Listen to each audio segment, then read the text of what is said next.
As you read, summarize each paragraph in a few words and look up any unfamiliar words that you see. This will help you build up your skills to get ready for the GRE verbal section.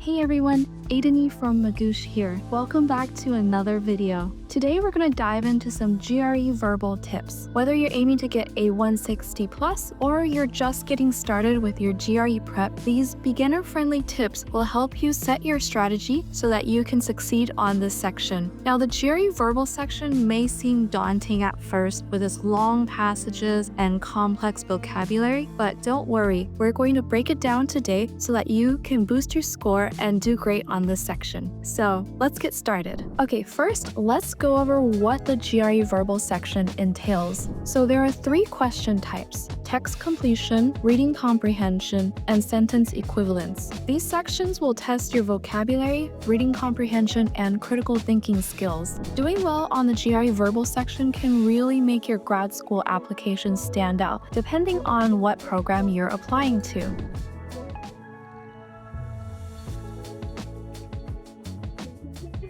So let's dive into some specific tips if you're just getting started with GRE verbal prep. So vocabulary is really key here, especially for text completion and sentence equivalence. I would really recommend checking out some free flashcard apps. Magoosh has a great free flashcard app. I'll put the link here somewhere so you can check it out. And there's also Quizlet and Anki for flashcards created by other students like you. Some popular GRE word lists that are really effective include the Barron's 333 and Manhattan's 500 essential words. So these will help you learn the words that are going to most likely appear on the test and get you ready for the GRE verbal section. Consistent exposure to vocab words will help prepare you really well for the verbal section. So I would highly recommend focusing your prep here. So for reading comprehension, I really recommend practicing something called active reading. So I recommend looking at articles from places like The Economist, New York Times,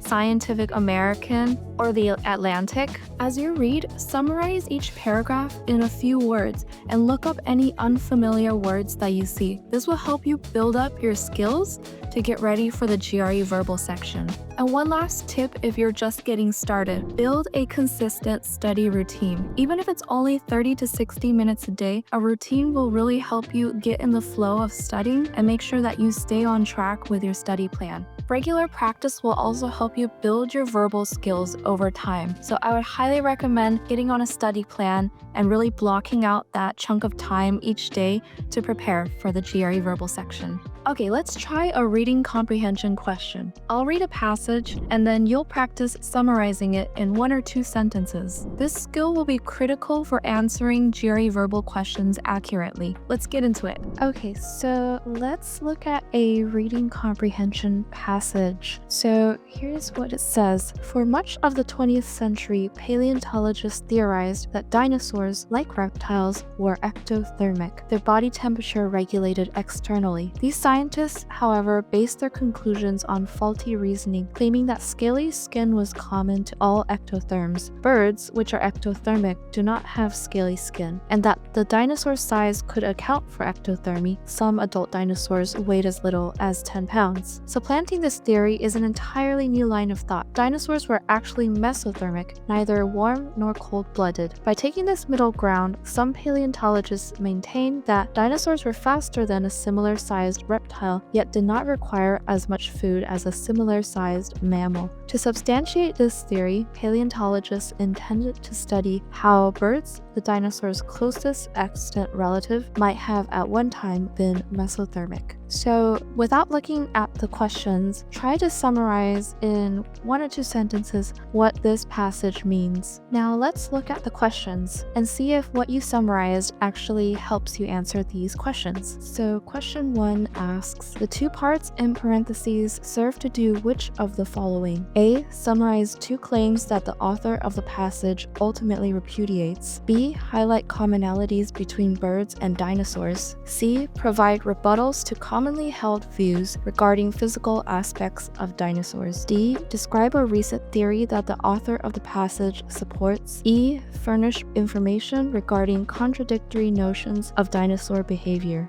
So the next question asks, which of the following does the passage imply regarding birds? Select all that apply. A. They possess certain traits that are not common to all ectotherms. B. They required more food than a similarly sized mammal. C. Over time, they might have undergone a change in how they regulate body temperature. So the answer to the first question is C. Provides rebuttals to commonly held views regarding physical aspects of dinosaurs. And the answer to the second one is both A. They possess certain traits that are not common to all ectotherms, and C. Over time, they might have undergone a change in how they regulate body temperature. So did you get that right? Comment below and let us know.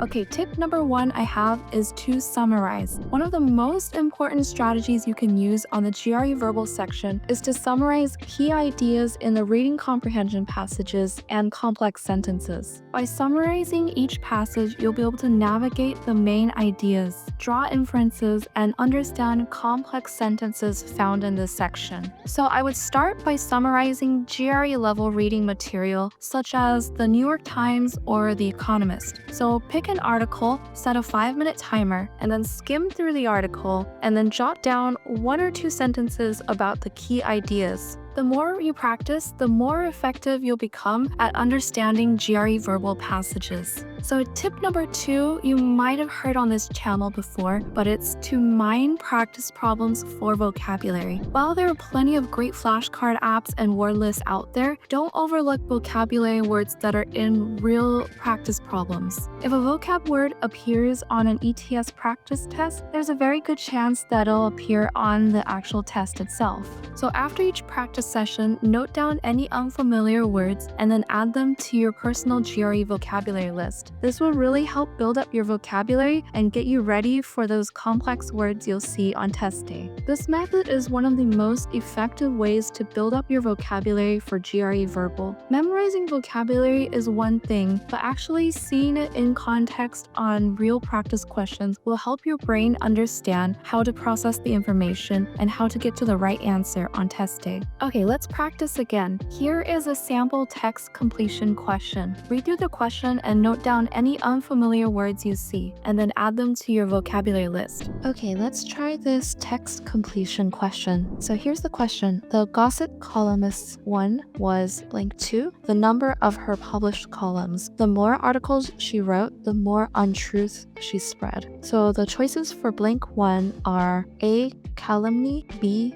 Ardor, or C. Flattery. The answer choices for blank 2 are D. Commensurate with, E. Inverse to, or F. Unconnected to. So before you answer anything, just note down any unfamiliar words that you see here. Okay, so here are the answers. Blank 1, the answer is A. Calumny, and blank 2, the answer is D. Commensurate with. Reviewing words from practice questions like these will help you build up your vocab, like I mentioned earlier. Okay, tip number 3 is to practice skipping and pacing. So time management is really crucial on the GRE verbal section. So I would recommend you stick with something called the 1-minute rule. For every question, give yourself 1 minute to decide if you'll skip or answer the question right now. So set up a drill in the Magoosh platform or wherever you're practicing with 10 questions and a 5-minute timer. This will help you identify which questions are easiest and allow you to tackle them confidently and effectively. As test day approaches, focus on figuring out what pacing and skipping strategy works best for you. This exercise will help you develop efficient pacing on test day. Okay, now it's quiz time. Try to complete this in under 2 minutes. So first question, select exactly 2 answer choices that best complete the sentence and produce sentences that are alike in meaning. So here's the question. Water experts predict that unless the coming year's rainfall will be significantly above average, the city's denizens, regardless of any protestations, will have to blank their water usage. A. Curtail, B. Intensify, C. Administer, D. denote, E, disseminate, or F, limit. Okay, next one. For each blank, select one word from each column that best completes the sentence. Travel writer's blank towards others he met on his cross-country trip most likely endeared him only to those readers with a misanthropic bent. Is it diffidence, humility, cynicism, virility, or obsequiousness? So choose the option that best answers the question. The Malbec grape, originally grown in France, has become the main varietal in Argentina. This is surprising because most Malbec grown in Argentina is grown at high altitudes, whereas the Malbec grape once was grown at low altitudes. Therefore, Argentinian wine growers should grow the Malbec grape at low elevations. Which of the following, if true, would most weaken the conclusion of the argument? The Bordeaux grape is the most popular grape in France, but is rarely, if ever, grown in Argentina. Some varietals are unable to grow at high altitudes. The soil at high altitudes is filled with nutrients that help many of Argentina's varietals flourish. The Malbec vine is susceptible to phylloxera, a plant louse that only grows at low altitudes. Malbec has recently enjoyed a surge in popularity and can be found in many different countries. Okay, so let's go over the correct answers. So for the first question, the correct answers are curtail and limit. For the question, the correct answer is cynicism. And for the last question, the correct answer is the Malbec vine is susceptible to phylloxera, a plant louse that only grows at low altitudes. So check your answers and leave a comment if you got them correct or if you have questions about any of these. And also, I'll leave the links in the descriptions for detailed answer explanations. All right, finally, let's talk about some resources for practicing vocabulary and getting ready for the verbal section. So like I mentioned before, the Magoosh flashcard app is a great way to practice on the go and keep track of what vocab words you've learned along the way. It's free and you can download it and the link in our description or somewhere above here. So Manhattan also has some great word lists. I mentioned the essential one, and there's an advanced word list as well. And Barron's also has some great word lists to help you work through the most common GRE vocabulary words that you'll likely see on test day. For reading practice, I would recommend looking for challenging nonfiction articles from sources like I mentioned, the New York Times, The Economist, even your favorite books that you feel like might have some GRE level vocabulary. I highly recommend reading as much as you can because it helps to see these words in context rather than just memorizing long lists of words or going through a bunch of flashcards. For practice tools, I would recommend trying out Magoosh or using GMAT Club or ETS's official practice questions. It'll really help to see the vocabulary in the context of questions themselves. And final tip, how do you stay motivated while preparing for the GRE verbal section? I know if you're just getting started, it can seem so daunting to memorize all these vocabulary words while also learning the strategies to tackle reading comprehension and text completion and sentence equivalence. But I would really recommend, just like for the rest of the test, to break things down into manageable chunks. Create small, achievable goals for yourself. For example, studying 20 new words a day, or taking a timed practice section, or taking a timed practice quiz within a certain time frame.